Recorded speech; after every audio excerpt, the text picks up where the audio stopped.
I had a recent conversation that was so eye-opening to me, and having had my own spiritual journey and journey of self and recovery from the big three, as I call them, the big three: abuse, narcissistic abuse, codependency.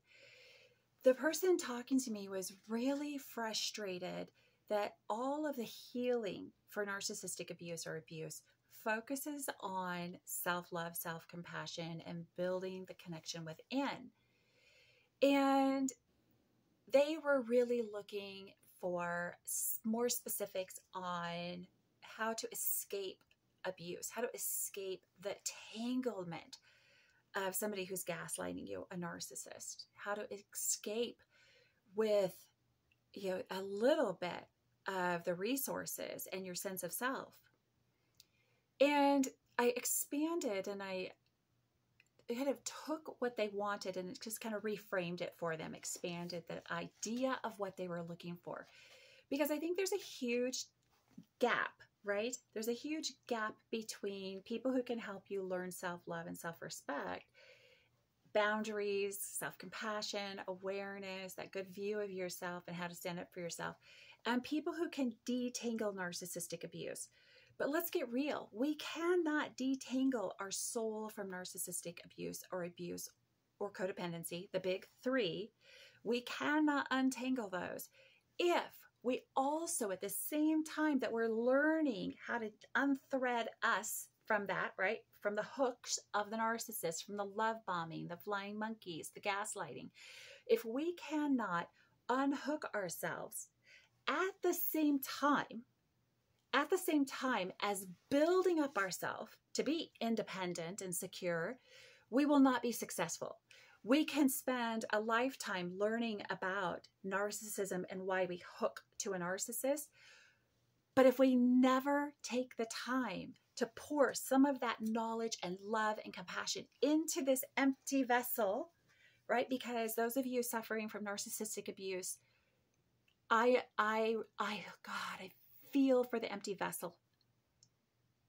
Because when you get to the point of asking for help, you are just empty.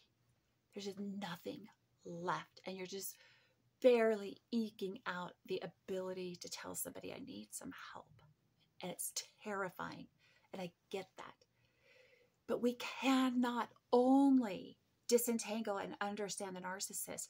We have to, in order to break the connection, we actually have to start to treat ourselves like an individual also. So it's important to learn self-compassion, self-love, self-respect, and boundaries, and all of those spiritual sides of developing you as an individual. Otherwise, that hook of narcissism, right? That thing that they're just going to grab back onto you. So every time you pull away, they love bomb you and they hook you back in. If you pour into a development of self at the same time that you learn enough about the narcissist to go, holy hell, that's really bad. I don't want that. Oh, I'm coming back. Oh, I don't want that, right?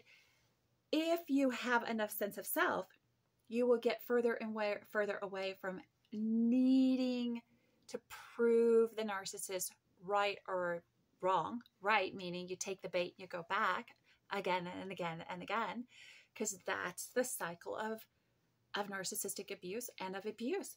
We constantly get hooked back in. Oh, they won't do it this time. This time will be different. Look at how much better it is. Here's the scoop. You need to do both.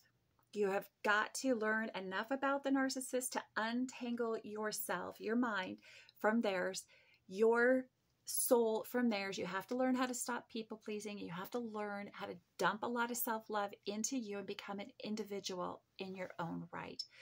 It is a hard fought journey that will literally change the course of the life that you live. And I can tell you, you are worth it. You are worth every moment that you put into developing an independent, secure you, so that you can take that narcissist and you can kick them goodbye and not allow another abusive narcissistic personality into your life.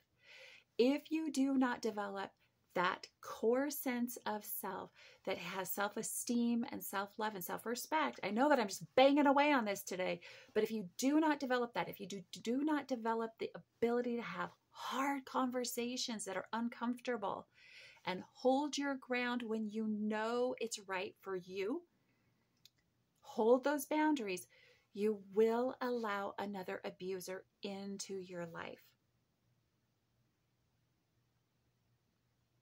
It takes boundaries and a sense of self-value in order to kick all the abusers, all the mean people, all the bullies, all the narcissists, all of the malignant codependent people out of your life.